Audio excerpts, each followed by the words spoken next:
Hello, and welcome back to another episode of Annie Off the Cuff. Today we are going over, we'll see how many fitness trends of 2024, and I am giving my off the cuff opinions and thoughts on said trends. I'm Annie Miller, strength and conditioning specialist, and I help you learn as you train and enjoy your lifts again without having to figure it out for yourself. So I wanted to do a reaction video of some kind. I've never done something like this, and I thought, what can I react to? I don't want to disrespect anyone or anything like that. I have seen content of that sort online and it's just not my jam, but I do want to give you my in real time reaction to something. And so I thought, I don't even know what the current fitness trends are. I kind of live in my own bubble of, I hope highly educated people. I like to look at the scientific literature and what we are currently learning because there is still so much to learn about fitness and a lot of that stuff is not trendy. So I did a quick Google search for the fitness trends of 2024, and that is what we are going to go through right now. So number one is technology. Let's see what it says. So this is from the American College of Sports Medicine, I assume. Here are the top 10 trends for 2024. Wearable technology. Think fitness trackers, smartwatches, heart rate monitors, and GPS tracking devices. I am just reading just the little blurb. I am not going to any of these articles. So my reaction to this is that seems old to me, but apparently it is still a trend in 2024. I love wearable devices. I have used Polar devices for a decade now. That's crazy. I do have a video on a Oura Ring review, which I have here. It's the Gen 3. I also have a review on my Polar watch, as well as the H10 strap that goes with it. So you can check out those videos at another time, but I say that because I wear wearable devices. I like data. It is important if you are using a wearable device that is giving you data about your biofeedback that you are not fully dependent on that. So it is just a metric, another metric that we can pay attention to, that we can use. So I like to say if your wearable is telling you that you are really under recovered, how do you actually feel? Do you feel recovered? Do you feel like you got enough sleep? Or is the device corroborating your own biofeedback and perception of how you feel? So that is just something to keep in mind when we are using wearable devices that tell us things about how our body is responding to training stimulus. Take it with a grain of salt. It can corroborate what's happening, or if you do have data that's telling you maybe you aren't recovering well, but you feel okay, maybe pay attention. Maybe you're fighting off a sickness or something of that sort. I will say the longer you use wearable devices, the more trends you will see with your own body and how your body responds to things. So I am pro wearable devices, just with nuance as usual. Next up is sustainable fitness. Fucking finally. Is this actually a trend? Do people want sustainable fitness? I love this for us. Sustainable fitness. In 2024, fitness enthusiasts veer from the traditional emphasis on chiseled muscles and short-term goals. This is news to me. I did not know that this was a trend in 2024.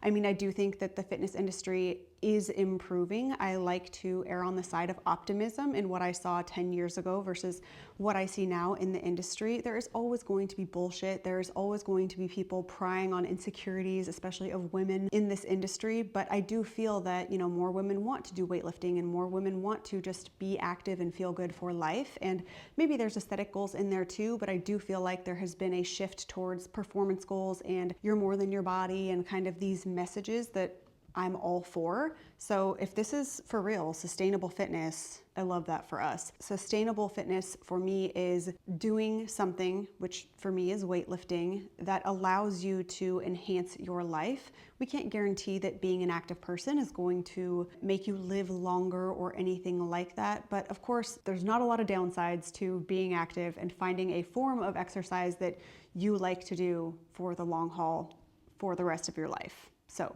that is my take on sustainable fitness, if it is in fact a trend. Next up, we're gonna talk about robots.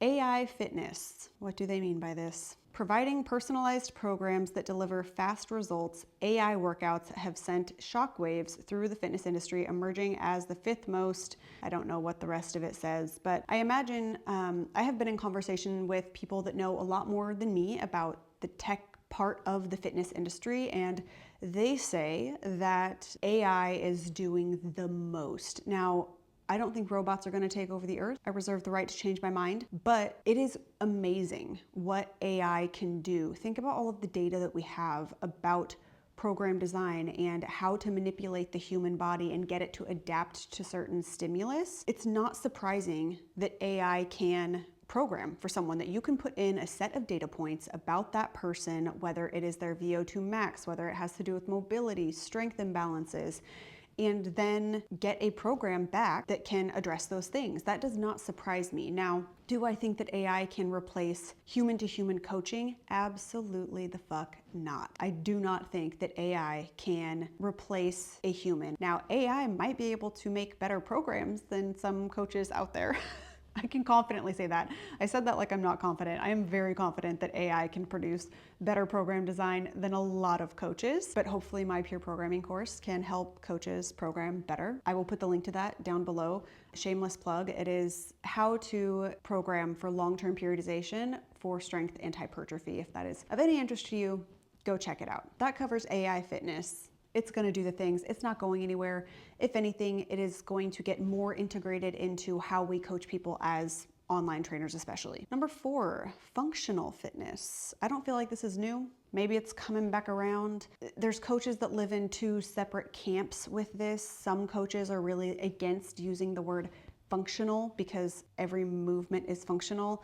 I think there's nuance in that. When people say functional fitness, I think to myself like daily life movements. Squat, hinge, push, pull, carry. Can you pick up something heavy and carry it? Can you squat down to the ground? Can you hinge to get your baby out of the crib? These, I guess you could categorize as functional movements. I have no idea if that's what this is referring to. So it says functional fitness. Recognition is on the rise for functional fitness with an 81% search increase for these exercises aimed at supporting your body in... I'm going to click on it. One moment, please. So the full sentence here is recognition is on the rise for functional fitness with an 81% search increase for these exercises aimed at supporting your body in daily activities.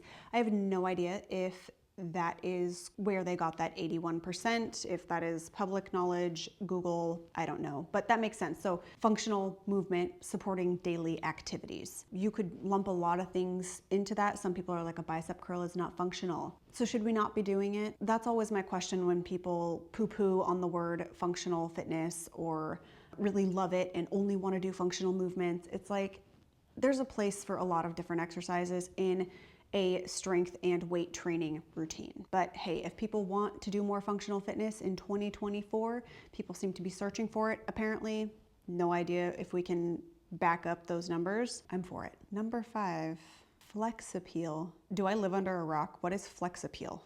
I've literally never heard of this. Live experiences, live fitness experiences are back and arguably stronger than ever, but at-home digital options aren't going anywhere either.